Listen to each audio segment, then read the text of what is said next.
play a video yet, so I'm going to finish this last event here and talk about it. So that's the basics of flowing.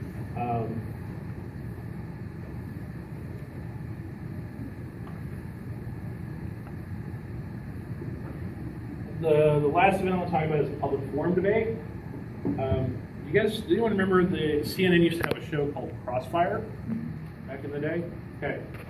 Public forum debate, when it first came about, was called Ted Turner debate because Ted Turner gives a lot of money to the national organization, the National Speech and Debate Association, and so and they wanted a new debate event that was more geared toward a general audience as opposed to the debate community. I mean, you'll notice, like, even when I describe Lincoln Douglas, there's like terminology and specific ways we do things, right?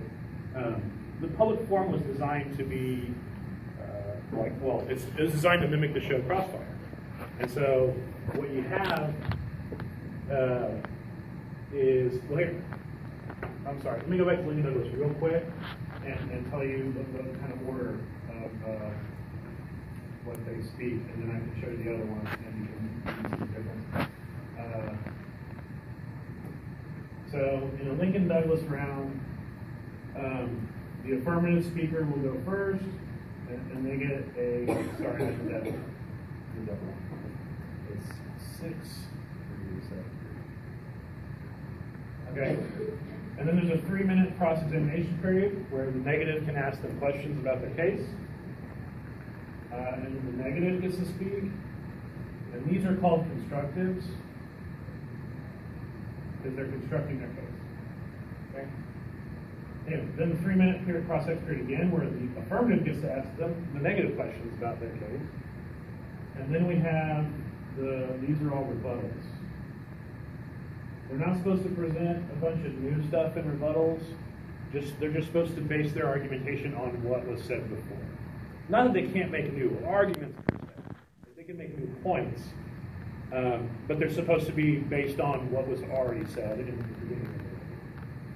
So they can argue against stuff as long as they're arguing against what was already said and not making new stuff up. So this is the 1AR, or first affirmative rebuttal. That's the negative rebuttal, and the affirmative gets the second rebuttal. And it looks kind of weird, but if you add it all up, right, the affirmative gets 6 plus 4 plus 3 is 13, and the negative gets 7 plus 6 is 13. So they get the same amount of time speaking. Okay.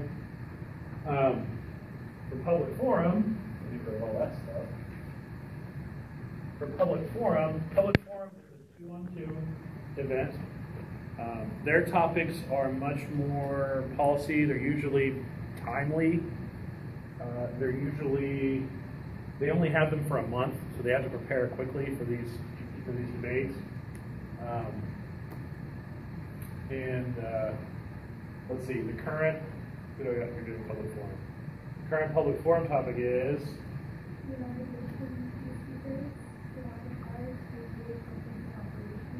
all right, UN peacekeepers show the power to engage in offensive operations. And so it's much more of a current event type issue, or just, a policy type issue as opposed to a moral question.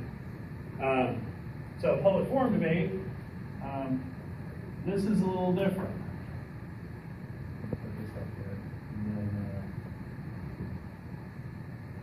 So the first thing that happens in public forum debate is they'll flip a coin to see who's on which side. In every other form of debate, besides public forum, at least the ones I know of, your side is preset. Okay, they'll have 4 preliminary rounds. 2 of them will be affirmative, 2 will be negative. Public forum is not that way. You can be on one side of the topic all day long. And so what will happen is they'll flip a coin. Whoever wins the coin toss can either choose their side of the topic, or they can choose to speak first or second. Okay? So we've got first team, second team, first team, second. That's not two. Second team, first team, second team. So these are the speeches that I'm putting up here. First team could be for the topic, could be against the topic. Depends on how the point out. Usually, we try to be second speakers so we can speak last, unless the topic is really lopsided, which this one's not. So, but the kids can choose. They can come up with their own strategy for how they want to do that. So you have a coin toss. You figure out who's speaking first, and you figure out who's on the pro side and who's on the con side. So let's say, for sake of simplicity here, that the pro is the first speaker. Okay. So we have first pro, first con. And then instead of a cross-examination, which you would think of like a cross-fire period. And so during the cross-fire period, these two speakers will both be in front of the room, and they will take turns asking each other questions and answering. So again, it's kind of modeled after the TV show. And so they'll have that period. Then the partners will get up and speak, pro and con again, and then another crossfire period, and then these two people will speak again, and then you have what's called the grand crossfire. The grand crossfire, in all these other situations, it's expected of the debaters that they are standing. They're standing in front and facing you, sometimes at a podium, sometimes not. It's kind of their preference. Generally speaking, I tell our students not to be behind a podium just because you don't want distance between you and the audience, like hiding behind the chair or something. And that's a speaker point thing, really. But during grand crossfire, it's actually, they're supposed to all be seated, and they should all be facing you if they're paying attention to what they're doing. And they're supposed to all be seated, and all four of the contestants get to ask and answer questions back and forth to each other. And so, interestingly, if you all remember the TV show, when they would get to that point in the show, usually you would get a lot of yelling and craziness and people saying dumb things and doing dumb things. Ironically, it's generally considered that that's bad form in public forum voting. That's a bad idea. Makes you look aggressive and desperate, and you don't want to do that. So, what you're likely to see, if they're, if they're good, if they're doing what they're supposed to, what you're likely to see in this period is, may I have the first question? Sure, you may have the first question. Oh, well, I want to know blah, blah, blah, blah, blah. And then someone will say, okay, can I interject and answer? And they'll be very polite and very cordial with each other. And because they know if they're not, that can affect their speaker points. And speaker points, just basically they're like a tiebreaker. We are giving out speaker awards, so the people that score really high will get an award.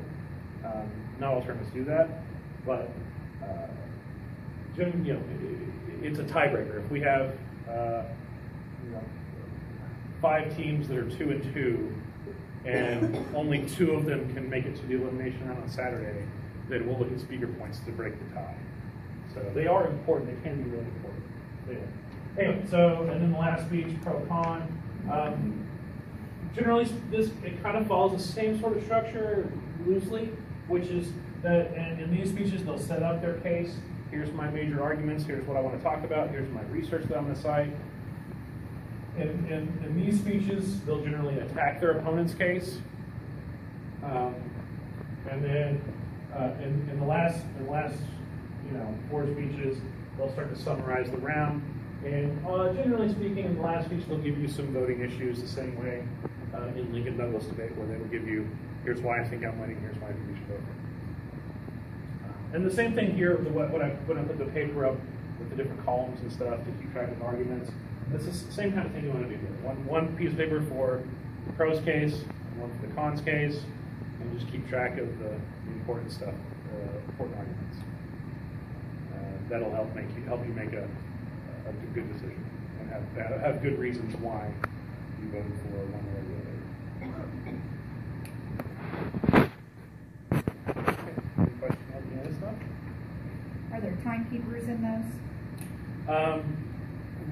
If you're a newish judge, I may try to put some timekeepers in there.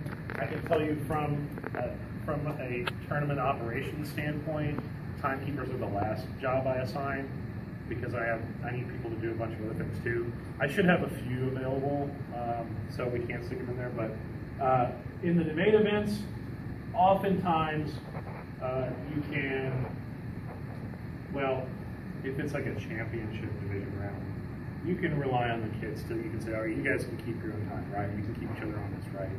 And they will. But yeah, it's a good idea if you keep time.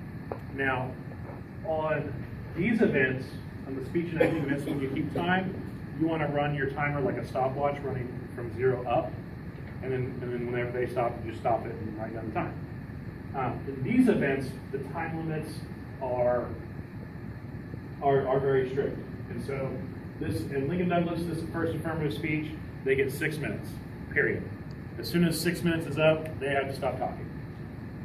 And so you can run the timer the other way. So what I'm saying is for debate, you can run your timer at like 6 minutes, 6-minute countdown timer, and just whenever your phone alarm dings because the time went off, they'll stop speaking.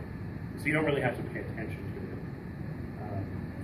And again, if they're good debaters, they'll have their own method of keeping their own time so that they can keep track of it while they're speaking and get all the arguments in they want to mention. And I'll make up a sheet with this stuff on it probably. I think I have a sheet somewhere with the speech times on it. So you can, like a quick reference thing and stuff. Yes? Did you mention that time for I didn't. I was about to say something about that. So, each side, in each form of debate, each side has a certain amount of prep time. The prep time is for the entire debate, and so it's cumulative. In Lincoln Douglas, in Oklahoma, they get 4 minutes. Each side gets 4. In public forum, each side gets 2 minutes. Okay. And the debaters can decide if it's before their speech. They can decide when they want to use it and how much.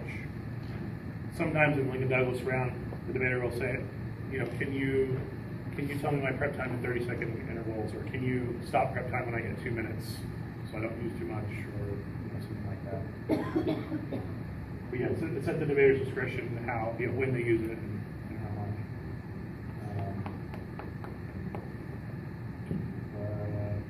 Yeah, those of you that are, I think most of you are parents or relatives of debaters, feel free to talk to. The kids can tell you a lot of the stuff too. If I miss something, they can fill you in on some of those things.